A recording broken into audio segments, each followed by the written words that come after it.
It's been the best being the biggest Nickelodeon, Disney Channel, ABC, CBS, Fox, and soon to be NBC fan the last 5, 6 years. But 2023, 2024 for year 7 is going to be mighty special. The entire lineup of my friends from these shows, past and present, is joining me and spreading the word about these upcoming new shows that we're adding to the schedule next season and beyond. This is Chicago, home to my girls Ari. Yes, I'm in. And Simone. Right! It's also where you find my brother London and his ride or die Derek. We're gonna slide box easy one of our mixtapes so we can blow up! Mom and Dad run a bakery together. All right. And this is Paris. That's me. We'll be famous. And around here, the whole idea is to get through your week, to get to Saturdays. Everybody on the way, Saturday. Not just a day, We make a very good theme. not just a vibe, I saw him! Family and friends. but the place where everyone brings it together. Cool. It's Saturday. We ain't got no time to waste. I live for Saturdays at Saturdays. And me and my crew stay ready. Saturdays. Catch the 2-episode premiere Friday, March 24th at 9. Fridays are the new Saturdays on Disney Channel.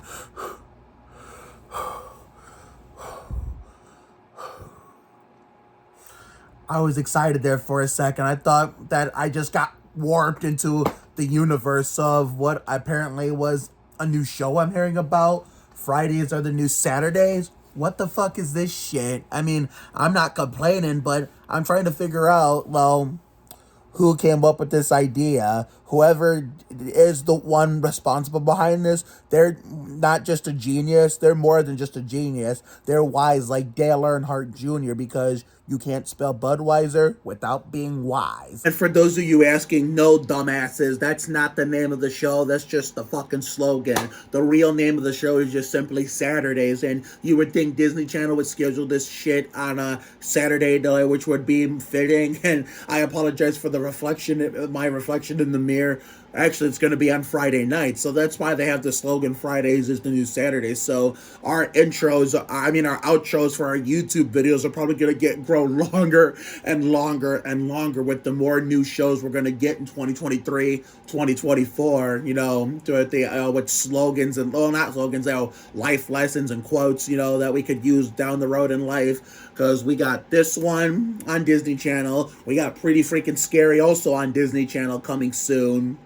We got this new NBC show that we're gonna, with Wendy McClendon Covey, we're gonna support her on there next year as a carryover from the Goldbergs. We got Home Sweet Rome on HBO Max and Family Channel, and well, which you're going to hear about on the channel in the weeks and month, in the following weeks and month and up, next month and a half to come, we also have this new Nickelodeon show with one of the girls from the Home Sweet Home, Ava Rowe, called Aaron and Aaron. So with that being said, welcome to the Bobby Labonte installment of Mark's presentations. Now, this is just taking place right after the poker game night video, the season 2, episode 3. So I just my mom's pulling in the garage with my Coca-Cola. So therefore, I am recording this, and this original plan was I was just gonna record it in advance and then schedule it for upload it, but not let it go public till Monday. But I thought, well, fuck it, let's get it out of the way first, and we can just focus on all this other stuff we have to still get out of the way before the television season's over. So a new show that's coming out just when you think that all hope was lost with Goldberg's A Million Little Things going away, Ultraviolet Black Scorpion went away, leaving us hanging on a season 1 cliffhanger, and we don't know if Flash is coming back. We still don't know the word on Nat Girl Lele, considering we're halfway through season 2. At least, no matter what happens to the shows we already have, we're in good hands because more new ones are coming. We possibly got a new one we're adding to the Mega Mix in the summer with Lopez versus Lopez on NBC for Jessica Marie Garcia and Matt Shively, even despite the fact that Shively's a regular on the show. I mean, Jessica Marie Garcia we're mainly watching for, but double times the fun with Matt Shively, since we've been a fan of his since he played that one kid on Lonnie on American Housewife on ABC. So therefore, it just depends on Jessica Marie Garcia appears more than once. If it's 2 times, I'm fine, but 3 or more, yeah, we can't do that. But Yeah, so Saturdays is the new show that's coming to the Disney Channel this coming Friday while my sister's in town. So I know the dogs are going to be a handful with roaming the house. I mean, it's going to be late at night anyway, so I think, the dogs, her husband, and my niece are going to be asleep with the rest of the family, so I think we'll be in good hands, and, with the whole, watching everything in real time, but this one's going to be special, because I'm mainly here supporting my longtime friend, Samantha Smith, who is one of Kensington Tallman's best friends. Maribel Lee, I think her name is. She was on Danger Force when she was littler, and of course Tim Johnson Jr., who's older brother Israel. I've been supporting on Bunk since mid to late season 4. My mom's home with the coke, so therefore I'm gonna take you guys downstairs with me, and I'm gonna tell her this exciting news about these new shows, including especially this one. Did you hear? I'm getting another new show. Disney Channel on Saturdays. It's called Saturdays, but they're airing it on Fridays. I'm gonna have a field day with the puns on with that too. Yeah, I'm never too old for his puns. Never. Just thought I'd let you know. There's more new shows coming down the line going in the next year, but we'll talk about it more in the weeks and months and seasons to come. Thank you for the coke. All right, here they are. Here they are to all the Saturday cast and crew, and of course, my fans, friends, followers, and subscribers. These are the two 20-ounce cokes that I was talking about in this video, so therefore you kind of got to hear my mom more than see, because it was fucking dark in there, and my grandparents are asleep, so we didn't want to turn on any big lights and wake them up. But anyway, yeah, I'm very excited about this new show that we're going to be watching week in and week out every Friday. So we're finally getting our Thursdays, and especially Fridays. Our Thursdays keeps remaining stacked, even when the Really Loud House goes away for a little break. Then That Girl Lele comes along, and even when That Girl Lele goes into a break, but the Really Loud House comes back into effect. But even when That Girl Lele goes away, but yet Really Loud House doesn't come back anytime soon, there's always going to be something that's going to fill the void, that's unrelated. In this case, it's going to be Aaron and Aaron. And then Fridays, considering, we haven't had a Friday slot since, the now infamous Disney Channel Night in America last summer, for those of you who have been with the channel since last year, on here on YouTube, but of course over on TikTok. Yeah, we're getting a new Friday night TV. We're getting a new TV Friday night in America. We're getting Home Sweet Home on HBO Max and Family. I don't know which one they're gonna. They say HBO Max, and then they say Family Channel. I don't know who the fuck to believe anymore. And then we got Saturdays, so therefore we're gonna have a Friday. We're gonna have a Friday slot for a change for the first time in several months. They're almost over half a year, but yeah, I'm mainly here supporting Samantha Smith, Maribel Lee, I think her name is Maribel Lee, and Tim Johnson Jr. I mean, I've mainly been a fan of his brother Israel from Bunk more than I've been Tim, but I've been only supporting Tim because of Israel. So therefore, since I've been supporting Israel all these years, I want to get to pass that support from my support for Israel over to his brother, so that way Timmy Jr. doesn't feel left out. So therefore, I think the main star Peyton followed me on Instagram, which I was kind of celebrating before my mom got home. I'm not gonna lie, I was pretty happy about that. I've been following Samantha ever since she was a little girl.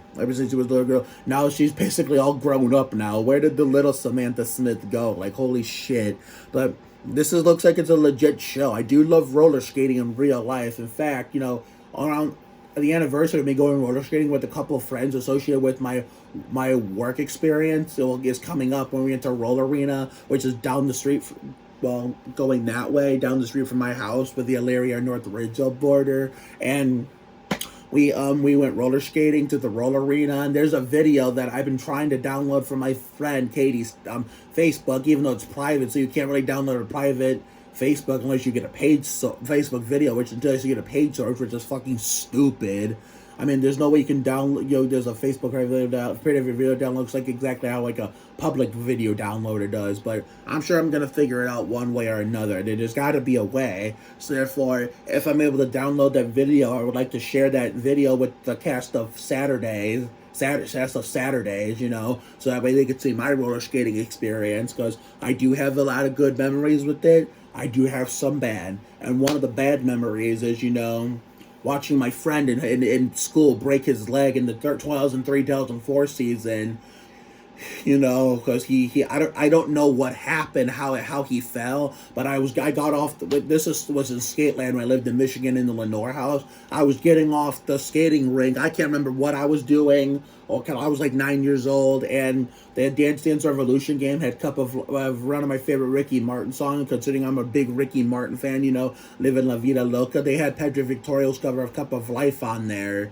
That was around the time I was taking a small break from Ricky Martin, giving other music a shot. But that's beside the point. I get off the skating rink to do whatever the fuck I was doing. And this is so goddamn long ago. This was 2003. Now, this was 20 fucking years ago. And all of a sudden I hear blood curdling scream in pain. And he's holding his leg. And yeah, he broke his leg, and we had to stay a lot longer than we should have because we were waiting for his mom and dad to pick him up before we were at the right away to go. But that the yucks did not stop there. They just fucking continued 4 years later. So the week before my accident, I had a death in the family. So that when we lived in Michigan, so we came up to Ohio where all my family originated, and almost basically since the 1920s all the way up to the 90s when me and my sister came around, which you're going to find out more about. And my Brook Park docuseries come July when I go back to home days for the first time since 2019. So we went up because we didn't have any family in Michigan because always when we moved to Michigan because my dad's job in Strongsville when we lived here in the 90s the first time in Cleveland transferred us to Michigan, which I'll tell you what it gave me. I'll give you a perfect hint of what it gave me. It gave me this NASCAR, even though this was my least favorite driver, Jeff Gordon, as a kid, because my dad didn't like him for some reason. So I said, if my dad don't like him, neither do I. But then Jimmy Johnson came along in 2002 as a rookie, despite not being consistent enough to beat out Ryan Newman for Rookie of the Year, despite being a bigger factor for the championship and having more wins than Newman. Newman was more consistent with his more top fives, more top tens, even with his one wins, and even with finishing behind Jimmy in the driver standings. So that's why Newman was Rookie of the Year, but Johnson had the better career. But I overly despised him because I just didn't like him winning all the time. But then comes 2017 when they tried to win the race at the Brickyard 400 Indianapolis with the blown engine. I was in awe, and that's when I began to appreciate him more. It's just, thing is, I wanted to see him win at least one more before he retired in 2020. And then he did come back this year with the Petties for a part-time run, and since they couldn't get 48 for him, he reversed it to 84 because it's a reverse of 48, and that's how how many wins he would have if he were to win another race this year, and by pure miracle to tie Bobby Allison and Darrell Waltrip. You see, his final career win at the NBA Platinum 400 at Dover. What was supposed to be Ty Dillon's first win, but then the next week at Pocono basically is what ended Jimmy's competitive career. And while I wanted to see him win one more before he retired and before his eventual part-time comeback this year, the same people who bitched that he won too much back in his winning ways were the same people that bitched that he did not win enough as soon as his competitive winning days ended. His last legitimate shot at a win was the 2018 UAW GM Quality Roval 500, where he was trying to go for the win, and then, wrecked himself, and Martin Truex gave the win to Ryan Blaney, and it eliminated Jimmy from the playoffs, because Almirola and Larson had a better, stats in that.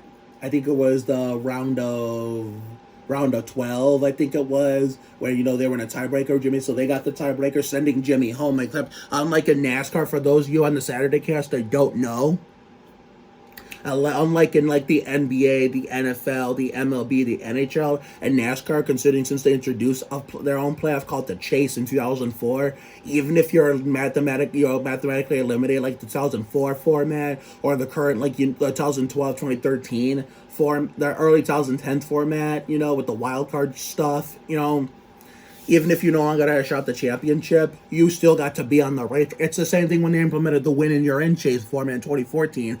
Even if you got eliminated, say in the round of 16 or the round of 12, it didn't matter who your favorite driver was, didn't matter who your least favorite driver was, at least you still got to be on the track and just try to win races, even though you're not going to be competing for a championship. So, yeah, that's why, Jimmy got sent home, but yet he still got to be on the track because NASCAR doesn't work that way. Because NASCAR used to field 43 cars on the track when I was a kid until everybody bitched about starting parks, which they came up with the charter system. Now everybody, including myself, wants the charter system gone.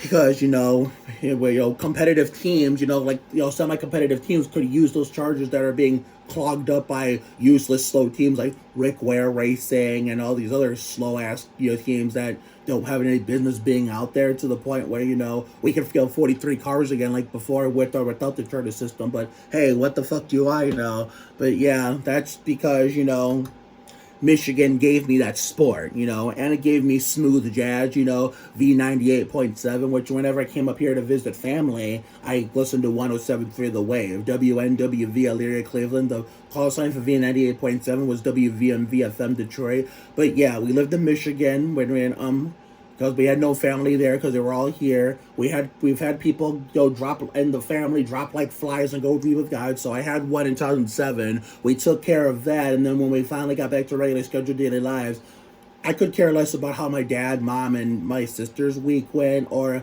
my grandparents, my mom and dad, my mom's parents, or anybody on my mom's side of the family, because there was a death on my mom's side of the family. Apparently, my week ended up getting worse as far as I know, because I had my own skating accident 4 years after my friend had his with the leg, except mine wasn't as severe. I sped off the rink to go get a snack and a drink, and with my money, I was going too fast, and like a dangerous part to go high speed on the skates. When I tried to slow down, I was going too fast to slow down properly. I lost control. I took a nasty spill. I had to break my fall, otherwise, so I broke my fall so I wouldn't, get a worse injury. And I was lucky. I got just a minor, like a semi-major injury, kind of like mostly minor, semi-major. I broke this. I'm not trying to flip you guys off, but I really broke this on this hand.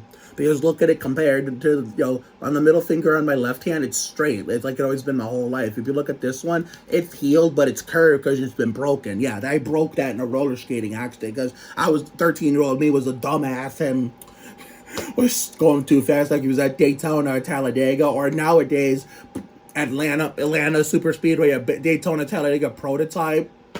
So I'm going to save that discussion for another day, but of how, they fucked up Atlanta Motor Speedway. Now you have to enter the pits in turn 3. God help us all for tomorrow's Cracker Barrel 500 Winston Cup race. But yeah, I would just slow down. I lost control, and I had to break my fall so I wouldn't, get hurt worse than I was already going to get hurt. So I broke my middle finger. Now, if I didn't break my fall and just let me fall me breaking my fall with my right hand and breaking my middle finger was like hitting a wall and head on in NASCAR and Winston Cup, Busch, or Craftsman Truck Competition, even ARCA Remax or Busch North or Winston West. Hitting a wall, the outside retaining wall, or even inside retaining wall as hard as you can, but the safer barrier kind of give you a minor injury. Now, if it's concrete, you either get seriously hurt or you die. Even the combination of the Honzoids ain't gonna save your ass, like it did many drivers after Dale Sr. was killed in 01 at Daytona. Hell, had I not broken my fall with my right hand going skating, it would have felt like hitting a concrete wall with no safer barrier in NASCAR. I probably would have broken my shoulders or something, or I probably had a serious concussion, or probably would have busted my head open. So all those injuries I possibly could have gotten, I avoided by breaking my fall with this. And I sacrificed my middle finger on my right hand. So I was in a splint for like a week or two. And watching, two of my favorite drivers in NASCAR at the time, Kyle Petty and Juan Pablo Montoya, was kind of like soothed me, even though Montoya blew a tire running top 10, top 15 early in the race. I mean, the first time he run 13th, he blew it, that blew the tire. He was working his back up, and he blew another tire. I'm like, fuck this, I'm going for Kyle Petty. The same dude who broke his hand, getting angry at Watkins Glen. I'm going to save that story for another day to keep this video shorter than it deems. Well, since Kyle Petty had his own kind of hand injury, I figured, him cheering for him since Montoya was out would kind of make me feel better a little bit. While a bunch of the contenders, like in the 07, on the Coke 600 same year, a lot of them, majority of them crashed or blew engines, which gave Kyle Petty a chance at a top 10, top 15, and he ended up getting 13th, and that kind of made me feel better a little bit. So yeah, I do love roller skating, but I've had, me and people I know in real life, past and present, had a share of freak accidents with them. So therefore, this is going to be interesting to see if you guys will showcase that with people on the show when while roller skating having freak accidents and getting injured, whether it's a serious injury like my friend from back in 03, 04, or a minor injury like mine in 07, 08. But yeah, and so therefore I went roller skating. 2018, and I met two particular people. I met my friend Ashley Reinhardt and her little sister Brooklyn Abraham. So Ashley and Brooklyn, if you're seeing this, I mean, I miss you guys. I hope you guys are doing well, and maybe we'll run into each other in the summer, maybe this summer. Who fucking knows? Hopefully soon. If not this summer, hopefully sooner than later. But yeah, I know Brooklyn's all grown up now to the point. I have two little friends named Brooklyn are now grown up. Brooklyn Abraham and Brooklyn Montanero, who used to live next door to me on Sanders. Now, Brooklyn's 17, and Montanero is 17 years old now. Now, why how am I going to like this show? Oh, hell yeah, of course. I love Disney. I love Nickelodeon. That's my channel, but I also love my Disney channel. And usually when I'm watching my ABC, CBS, Fox, and hope next year NBC, and maybe for the summer Mega Mix for Jessica Marie Garcia. It's usually in the summertime, just for the Mega Mix, for one-offs I don't have time to watch during the television season. But whenever I'm watching ABC, CBS, Fox, and next year NBC, that's usually when it starts getting cold out. We shift gears from warm weather to cold weather, and nobody wants to be outside, so we spend all winter long, watching our favorite shows in real time. But this year I've been, putting off watching them in real time, just getting to them later on the DVR. Like, it's nice to binge watch, but at the same time, it's pretty cool to watch in real time at times, but it's better to binge watch because, so therefore, for those of you who are at Saturdays, if I don't watch in real time, if I don't get to you guys whenever the episodes are in real time, now you'll know why, so you know in advance. But it gives me a chance to, skip the stupid-ass commercials, fast forward it. And I still have to renew my subscription on Disney Plus, so if I don't want to DVR anything, I could watch you guys there whenever I want to catch up. So, therefore, this is going to be a banger show. I mean, I don't know how many episodes there's going to be until we end season 1. I mean, the episode count is going to be associated with old school drivers from when I grew up with in the early 2000s. So when you guys do the 2-episode premiere, we're going to be going to the Steve Park, Rusty Wallace installments, because Steve Park was the number 1 Pennzoil Chevrolet Monte Carlo for Dale Earnhardt Incorporated. Rusty Wallace was the number 2 Blue Deuce Miller Lite Ford Taurus, later Dodge Intrepid for Roger Penske, Penske Racing South. So therefore, we got this show, pretty freaking scary.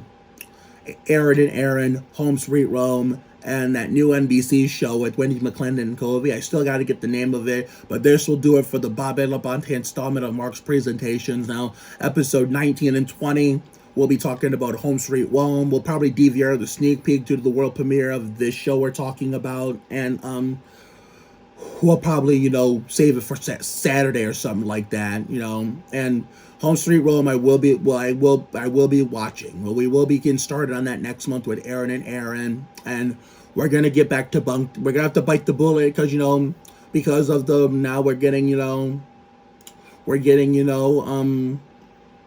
this show and on Friday, so we're not going to have time to split it into 2 this coming Friday at least, because of this show called Saturday. So we're going to have to bite the bullet and, do some catching up on work nights where we do have to go to work. So the plan is, we're going to do a first half batch of bunked episodes on Monday, including the one that's going to air tomorrow night, and then Tuesday we're going to finish it off. It's going to be a reaction video split into 2 parts and 2 days, and we're gonna do a little mini promo for the upcoming installment of Mark's presentations. When we talk about Home Street Rome, we'll be doing it, and what will be the Jeremy Mayfield installment. We'll be talking about Aaron and Aaron and the Tony Stewart installment. So in this case, we'll be promoting the Elliott Sadler installment, or Tim Duncan, my greatest power forward of all time from Wake Forest, number 21, my favorite basketball player of all time, my favorite team of 26 years, the San Antonio Spurs, who sadly aren't any good anymore.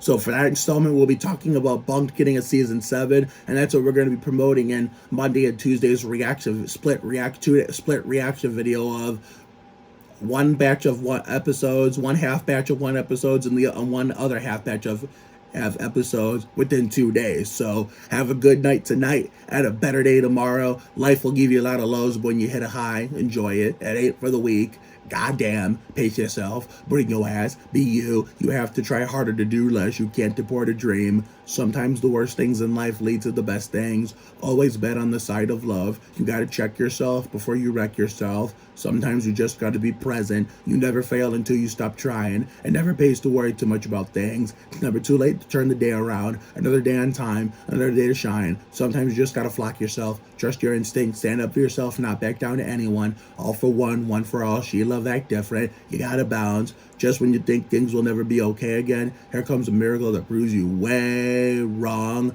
A connection can happen when you least expect it. Honesty is the best policy. Sometimes you just gotta dive in, follow your dreams. Take care, everyone. Good night. I will see you guys sometime tomorrow throughout the day when we go over the Roush Curtier installments of the Goldbergs, A Million Little Things and things, and Kenseth and Martin. But until then, Saturdays on Disney Channel and Friday nights, and we'll talk about in the next episode of presentation for the Jeremy Mayfield installment. Home Street Rome on Friday nights. Here the fuck we come. So see you later, everyone.